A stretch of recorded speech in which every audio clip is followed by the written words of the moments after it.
저 일본에 이찌무라라고 하는 큰 회사에 그 이제 사장님이 계시는데 이분이 회사를 이제 좀 넓혀 나가야 되겠어요. 그런데 이제 그 도쿄에 신주쿠라고 하는 곳이 땅값이 굉장히 비싸요. 근데 그 신주쿠라고 하는 그 땅 안에서도 고야오른가 뭐 고야온가 뭐라고 하는 그 땅이 있어. 그런데 그 땅이 너무나 좋아 보여.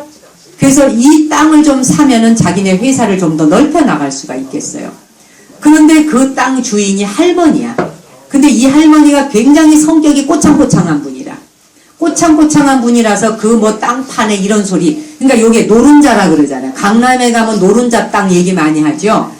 그러니까 왜 그 주변에 빌딩 세운다고 다 사들였는데 요만한 20평 땅 하나 못 사가지고 60층 빌딩 못 짓는 경우가 얼마나 많아. 그러니까 부르는 게 값이죠.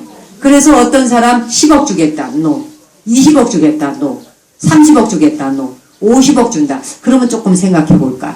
뭐 이러는 경우들도 없지 않아 있다 그러잖아요. 근데 바로 이제 그렇게 고야오라는지 뭔 무슨 땅이 있는데 신주쿠 안에 있는 어마어마하게 이제 그 땅이 굉장히 값어치가 있는 곳이었던 거예요.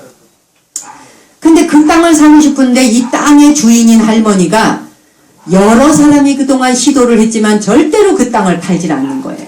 내놓지를 않아. 응. 그러니까 정말 저 할머니를 어떻게 구슬릴 수 있을까? 그냥 고민이죠. 그런데 이제 이 이찌무라라고 하는 사장이 회장이 그 땅을 노려본다. 말하자면 그 땅을 사고 싶어 한다. 이제 이 말을 듣고 할머니가 어느 날 여태까지 내가 몇십 년을 살면서 말이지 여러 사람들이 와서 툭툭 한번 쳐보는 바람에 엄청 귀찮았었는데 내가 가서 뭔가 이제 쐐기를 박아야 되겠다. 절대로 이 땅은 내가 팔 의사가 없다는 것을.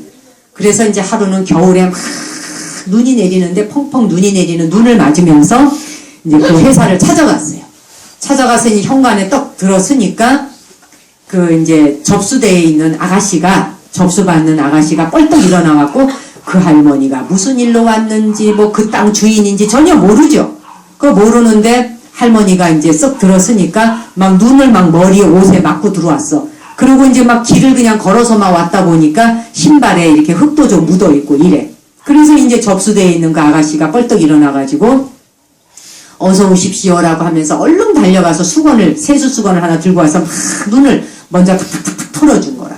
아유 들어오세요. 어서 들어오세요. 날씨가 춥지요? 라고 하면서 막 눈 털어주고 신발에 흙이 묻어있으니까 자기가 신고 있던 슬리퍼, 깨끗한 슬리퍼를 벗어주면서 이거를 신고 계시면 제가 이 흙을 털어가지고 이따 나오실 때 드리겠다고. 이제 이렇게 하면서 막 금방 친절을 베풀었어요. 그랬더니 그 순간 이 할머니는 내가 이찌무라라고 하는 이 회장에게 내 땅을 팔 의사가 없으니 넘보지 말아라. 그러니 제발 더 이상 귀찮게 하지 말아라. 이 말을 한번 하려고 막 씩씩하게 막 이러고 왔단 말이에요. 그러고 문을 떡 들어섰는데 이 접수대의 아가씨가 그렇게 맞이를 해줘. 눈 털어줘. 신발 직거를 젖었으니 벗으라 해. 그리고 나오실 때 새로 말려놨다 드린다 해. 그거를 딱 보는데 이 할머니가 야, 이 회사에 접수대에 있는 아가씨가 이 정도일 때 이찌무라 회장은 어느 정도겠나? 이 정도 사람이라면 내가 이 땅을 주어도 유용하게 효용있게 가치있게 쓸 사람이구나. 이 생각이 들어서 문 들어가면서 마음이 바뀌어버렸어. 네. 현관문 들어올 때까지만 해도 씩씩대면서 와서 한 번만 더 내 땅에 대해서 내놓으라는 동 팔으라는 동 귀찮게 봐라. 내가 가만두지 않는다. 이렇게 하려고 왔는데 그만 그 사람의 행동 하나를 보면서 진짜 이제 우리말로 하면 환희심이 난 거야. 그냥. 응? 환희심이 나왔고 그 순간 마음이 바뀌었어. 그래 이 여직원이 회장실로 딱 안내를 한 거야. 회장님을 뵈러 왔다 이러니까. 그 안내를 하니까 왜 왔는지도 모르죠. 뭐 하여튼 뵈려고 왔다 하니까 이제 딱 안내를 했어. 앉자마자 할머니가 이찌무라 상한테 내 땅을 당신 회사에 팔겠소. 해서 실제 팔았어. 거래가 이루어진 거야. 네. 그러니 말단 직원 한 사람의 친절한 행동 하나가 회사의 사활이 달린 운명을 바꿔버려요. 그렇잖아요? 말단 직원 한 사람이 이런 행동 하나가 전체의 운명을 바꾸고 자기의 사주팔자를 바꿔버린단 말이지. 얼마 전에 있었던 일인데 강남의 압구정동에 있는 현대백화점. 거기 현대백화점에 어느 날 뒷문으로 할머니 한 분이 허리를 이렇게 꾸부정하게 이렇게 있는 분이 막 옷도 꾀재재하게 입고 이제 할머니 한 분이 들어오셨어요. 이렇게 옷을 꾀재재하게 입은 할머니 한 분이 이렇게 들어오니까 아무도 눈길을 주지 않아. 근데 1층 매장에 화장품 파는 매장이라요. 맞나요? 화장품이 쫙 있는데, 그래서 그 매장마다 이제 들어가면서 뭘 좀 물어보려고 할머니가. 그래서 뭐 그 화장품 회사 뭐 이름도 몰라 뭐 하여튼 무슨 회사 그 직원한테 저기 말 좀 뭐 이러면은 쳐다도 안 보고 딴 점 피고, 또 저쪽 회사에 저기 그 화장품을 살라 그러는지 뭐 어쩌는지 모르지만 근데 이 점원들의 눈에 볼 때에 도저히 이렇게 추리하게 생긴 이 노인이 뭐 화장품 사게 생기질 않았어. 더구나 외국 화장품은 더더욱 살 것 같질 않은 거예요. 응? 그러니까 어디 동대문 시장, 남대문 시장에 가서 아무거나 흐드레로 파는 거나 사다 쓰지 뭐 이런 데에서 몇백만 원씩 하는 이런 화장품 사겠어? 몇십만 원짜리를? 이래 생각하니까 할머니가 와서 말만 붙이면 그냥 딴점 피우고 말만 붙이면 딴점 피우고 이런 거예요. 그렇게 하고 있는데 아자 들어가는 화장품 회사 있죠. 아자. 아자 들어가는 화장품 회사 알지? 아모레라나 뭐라. 그 회사 직원이 점원이 그 아가씨가 할머니를 발견하고 보더니 쫓아서 아유 할머니 이리 들어오세요. 그러더니 이제 손님도 없겠다. 그러니까 이제 오시라서 의자에 앉혀놓고 녹차를 한 잔 대접한 거야. 녹차를 한 잔 대접하고 앉아가지고서는 둘이서 이제 막 수다를 떨기 시작을 했지. 그래 이제 막 할머니 이야기를 들어주고 얘기를 나누고 이제 이러다 보니까 할머니가 며느리 흉도 좀 보고, 그러니까 여기 속에 넣어놓은 거 백화점 가서 점원한테 다 털어놓고 있는 거야. 그걸 들어줄 사람이 있으니까 이제 얘기를 다 하고 난 다음에 할머니가 일어나더니 거기서 화장품을 즉석에서 현금으로 80만 원어치를 샀더구만. 바로 현금으로. 네, 80만 원어치를 사니까 이 사람도 깜짝 놀랐죠. 이 할머니가 도저히 이거 5만 원짜리도 사게 생기지 않은 허름한 옷을 입고 들어온 할머니인 거예요. 근데 이제 자꾸 화장품 주변을 이제 배회하니까 그냥 차 한잔 하시고 좀 앉았다 가시라고 뭐 자기 할머니 생각이 났는지 그냥 친절을 잠깐 베풀었을 뿐이라.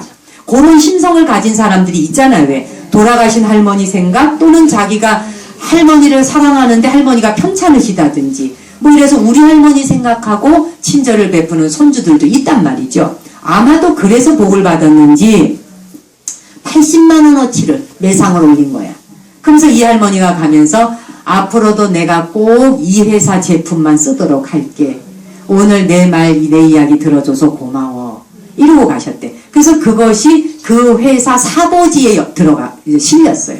실제로 있었던 이제 내용이니까 지어낸 말이 아니라. 이런 사소한 일들을 우리가 보다 보면 제가 정수선은 우리 정수 사제 이야기를 했지만 우리 이 스님도 보면 나랑 그렇게 팽목항 갔다 오고 어쩌고 하느라고 뭐 어쩌다 보니까 한밤중이었어요. 그때가 늦은 밤이었습니다. 목포에서 내려가지고 목포에서부터 거기까지 이제 또 팽목항 있는 데까지 찾아가갖고 연불 좀 한번 하고 와야 내 마음이 편할 것 같아서 혼자 가느니 사제가 동행하면 좋겠다 싶어서 이제 같이 갔었대. 그래 그리저리 갔다 오다 보니 하룻밤을 새우고 거기서 이제 우리 둘이 잠시 눈 붙이고 그냥 거기서 저 체육관 진도 체육관 그 바로 이제 뒤에서 계속 이제 연불하고 우리 둘이 이제 또 한 사람 더 데려갔었어요. 셋이서 동국대학교 병원에 법사로 있는 증리 스님하고 셋이 갔죠.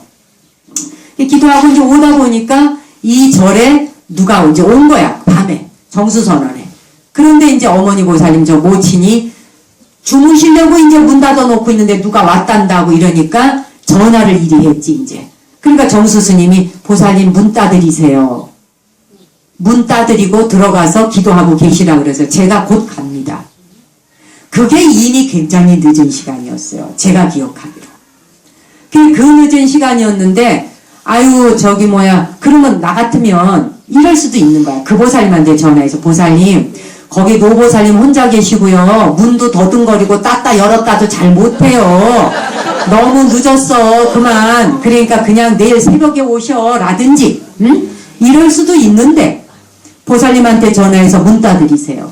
제가 곧 가요. 그리고 오셨다는 분한테 전화해서 제가 금방 갈 거니까 걱정하지 말고 거기 들어가 계시고 기도하고 계세요. 그랬더니 가만 내가 눈치를 보니까 전화 받는데 그분이 미안해하는 것 같아.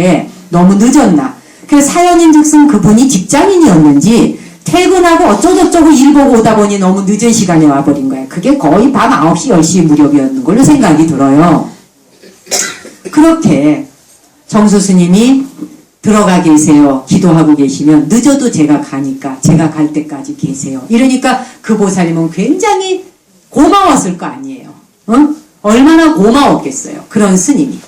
그거를 구박하거나 타박하거나 너무 늦었고 이미 선원의 문이 잠겼다는 둥, 지금 들어가시기 뭐하다는 둥, 이게 아니라 어느 시간에 오셨건 상관없이 들어가시라고. 제가 곧 달려간다고. 제가 지금 서울 도착했고 20분이면 간다, 30분이면 간다 시간을 알려주고 그분으로 하여금 편안하게 마음을 위로해주고 내가 곧 달려가겠다.